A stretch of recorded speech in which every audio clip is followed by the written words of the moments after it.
Good morning guys! Welcome back to my channel. And today is February 27. So, anong oras na ba? 7:54 in the morning. So ngayon, naisip namin gumawa dito sa bahay ng grazing board. So, yung grazing board ay platter na, it's like a cheese board or charcuterie board. It's large tray or board that is loaded with small bites.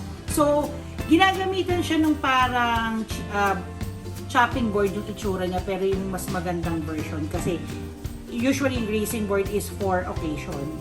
So, naging interesado ako sa grazing board last December kasi di ba sunod-sunod yung holiday. So, yun, parang maganda rin siyang pang-display sa mga handaan. So, nung December, sa marketplace sa Facebook ko lang to nabili. Etong dalawang to, mabigat siya. Ayan, ganyan.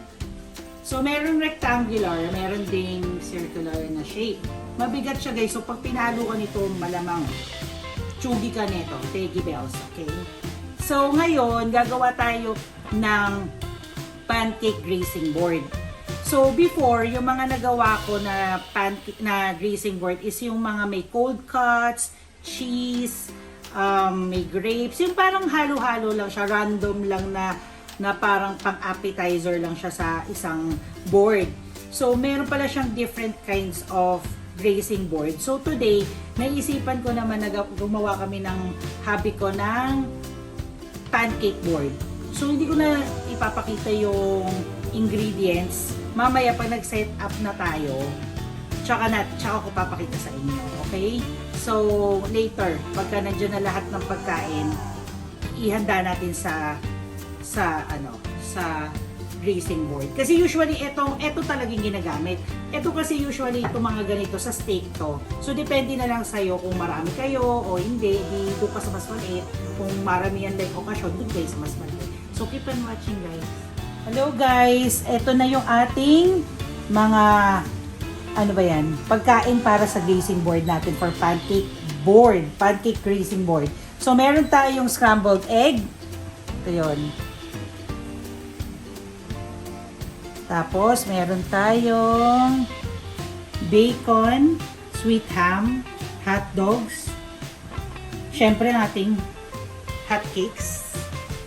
Meron tayong fruits. Tapos, meron tayong itong chocolate, parang chocolate something na to. Tapos, meron tayong Nutella, meron tayong maple syrup. So, i-set up natin siya sa grazing board. Okay? So, guys, ito wala namang mali o tama dito eh. Kung anong gusto niyo, maging creative kayo. Nagugas na pala ako ng kamay. Kaya okay lang, ha? So, halimbawa ganyan, in random order, gawin nyo na lang yan. Ayan, kasi inuna ko talaga tong hotcake. Minsan search din kayo sa Google, marami dun para makita nyo kung paano i-set up. So, dito natin lagay itong ham. Ayan.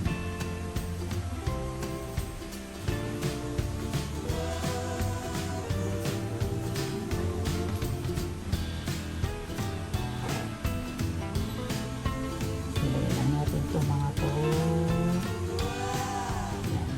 So, medyo huwag naman nating overcrowd para maganda yung presentation. Kasi maganda yung ganito guys. Halimbawa, di ba hindi na tayo masyado nakakalabas due to age restriction. E di, gumawa na lang tayo ng something fun dito sa bahay para yung mga DIY na makikita nyo rin naman sa labas. Okay? Tapos, lagay natin tong egg dito sa kabila. Yan.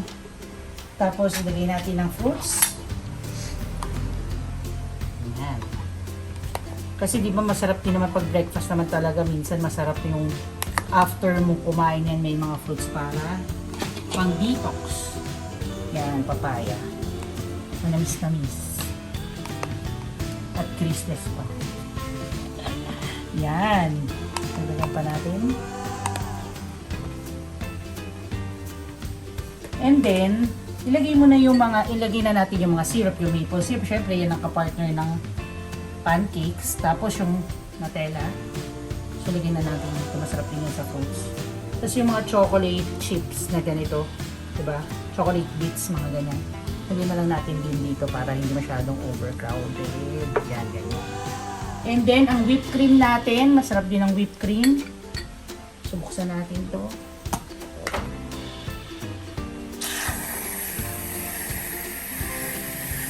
Ayan.